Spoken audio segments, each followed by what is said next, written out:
welcome back. A diesel-laden tanker has overturned on the Tincan Liverpool Bridge in the Apapa area of Lagos, with herds of residents and passersby scooping diesel from beneath the bridge. Eyewitnesses say the tanker tipped over in the early hours of Monday during rush hour, with road traffic management personnel yet to arrive at the scene at the time of reporting. Footage shows locals grabbing jerrycans and containers of all shapes and sizes as they joined in on the act. Joining us now live is News Central's Eferobor, who joins us for more on this. Israel, first of all, well done and good afternoon to you. What is the situation at the moment? What do we know so far?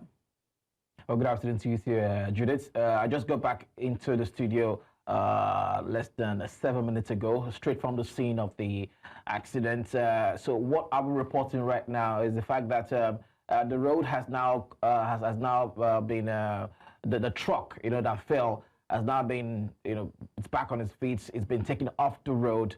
The emergency services were on the ground to ensure that the whole area is deformed, so that the risk of explosion is reduced to the barest. And the area where this whole thing happened, because there were videos up on social media where people were scooping fuel, like you rightly just mentioned in your introduction. Yes, indeed, people were scooping fuel. Indeed, a very worrying sight when things like this happen here in Nigeria. We're hoping that people will desist from such act. But one of the key things here for this particular accident was the fact that it was a diesel-laden tanker that overturned. So it wasn't a petrol-laden tanker. If it was a petrol-laden tanker, probably it would have resulted into more casualties, and flame, and it would have brought into flames. But luckily that didn't happen because it was diesel. But still, it was also a very risky adventure. The emergency services were on the ground to ensure that that didn't happen. The police were on the ground as well. They cordoned off the area from the top of the bridge down to beneath the foot of the bridge as well. Yes. Yeah, I do have to ask, what caused the overturn of this tanker? What caused it? Was it overspeeding? Was it a brake failure? What are we looking at? So what we're looking at here is, if you are very conversant with that Liverpool Bridge heading into Tincan Island, yeah, it's a steep turn, a very sharp bend. So motorists who are indeed plying that route know.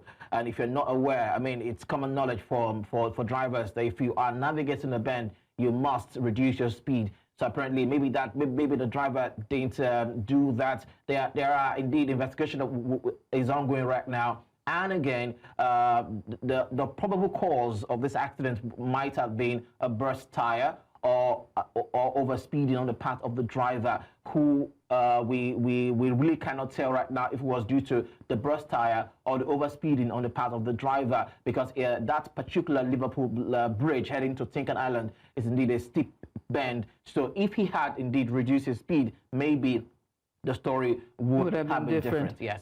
And lastly, what's the fate of the driver? Were there any casualties, whether the driver or the passengers in that tanker? Speaking about casualties here, there's what we call the motorboy. The motorboy of that particular truck sustained minor injuries, and we understand he was taken to a clinic. For the driver, he wasn't hurt, and we just couldn't find him as well on the scene of the accident. But as we speak, before we left the scene, the whole area has been cleared of the wreckage from that particular incident that happened in the early hours of today. And then in the next hour also, I'm sure the road will be opened up and free for motorists, to ply. The area is a bit slippery, so if you want to go towards that route right now, you might be very careful. Yes, although the authorities did mention that they would try to use some sort of, I don't know how they will go about that, some chemicals or maybe water, whatever it is, to wash off the residue.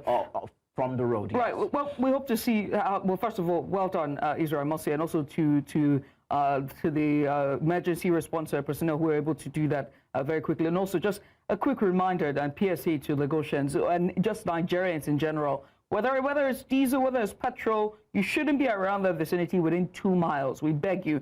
Israel Eferobor, our correspondent live, who joins us live in the studio, was at the site of this accident. Once again, Israel, many thanks.